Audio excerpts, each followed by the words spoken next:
Our audience in Chicago, Illinois, ESPN 1000 may not like to hear this, but I don't mind Troy Aikman speaking his mind, folks. Me neither. That's his job. Yep. His job is to call it the way he sees it. If you are a Bears fan and you thought he was being unfair to your guy, then guess what your guy needs to do? Ball out and win a football game. Yeah. Guess what he did? He played better and won. He did. So, and the fact that, I like the fact that Ben Johnson has this sort of edge to him. He's also learning as a head coach. You should cover up your mouth, certainly if you're telling someone to potentially, if you read lips, STFU. He's got that playbook, right? Which is, by the way, not the name of a new Law and Order. Although I would watch Law and Order STFU. I think, for sure. Who's in that? Gary Cole. Well, whoever Ben Johnson, I think, was talking to on the headset is starring in that one. The Bears have an opportunity to win 4 straight games in a season for the first time since 2018. All they have to do is beat the New Orleans Saints at home. Which they should do. Now, the Bears are now taking on teams and winning games that they're supposed to win. And their defensive coordinator, as we all know, would like to win this game, Dennis Allen, so you can win one for Dennis.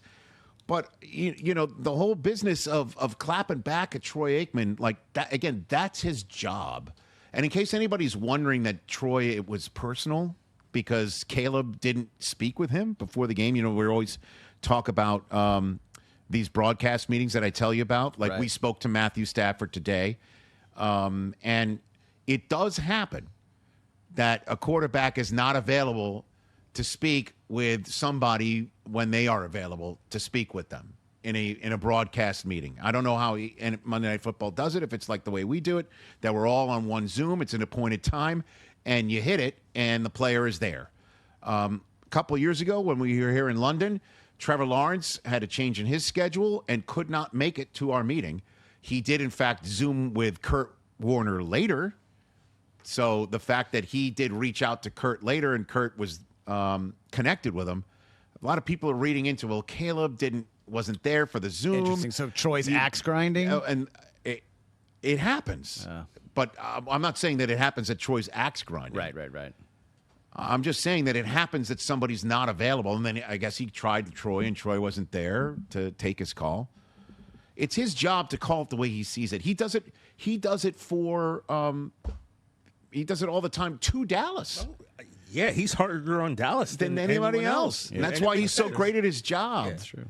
So 3 wings gives you the right to critique quarterbacks how you want. Hey, listen, it does appear this offense is getting better. Kurt Warner says it looks like more of an offense than the first 2 weeks, an NFL offense with a quarterback that feels more comfortable to be in it. And the defense is balling out. The defense has 3 or more takeaways in 3 straight games. They have a +8 turnover margin, +10 in their last 3 games when they've won them all, and they put up 27 points a game. So if it helps Caleb to have a shorter field, helps Caleb have DeAndre Swift just run half the field into the end zone, then so be it. Just everybody should just be happy in Chicago. You're 3-2. Who cares what Troy Aikman has to say?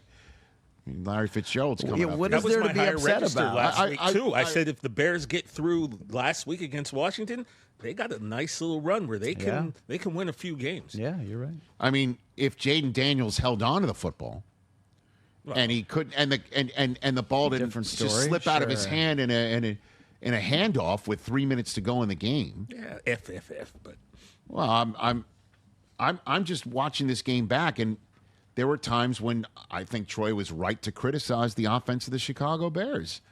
And it's right for the Bears to just not pay any attention to it and win the football game anyway.